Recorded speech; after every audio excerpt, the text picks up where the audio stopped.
बिस्मिल्लाहिर्रहमानिर्रहीम। अस्सलामुअलैकुम व्यूअर्स। म्यांदम में हो रही है इस वक्त बारिश। दिन के 12 बजे हुए हैं और अक्टूबर का महीना, ठंडी ठंडी सी हवा और सर्द बारिश बहुत ही मज़ा दे रही है।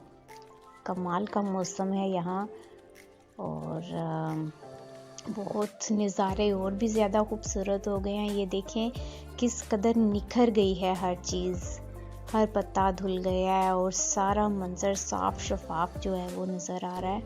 और आपको मैं एक मज़े की चीज़ दिखाऊं, ये बादल का टुकड़ा देखें सामने, ये इसने पहाड़ की एक चोटी को कवर किया हुआ है और ये इतना नज़दीक है और इस कदर खूबसूरत ये मंज़र लग रहा है। बहुत ही प्यारा ये बादल का टुकड़ा लग रहा है और बहुत नज़दीक है मेरे। और मैं इंजॉय कर रही हूँ इस मौसम को बहुत ज़्यादा। हम रिहायशी इलाके में हैं, हम रिज़ॉर्ट्स और होटल्स वाली वो चमक दमक के एरिया से बाहर हैं। बहुत मज़े का मौसम है माशाल्लाह।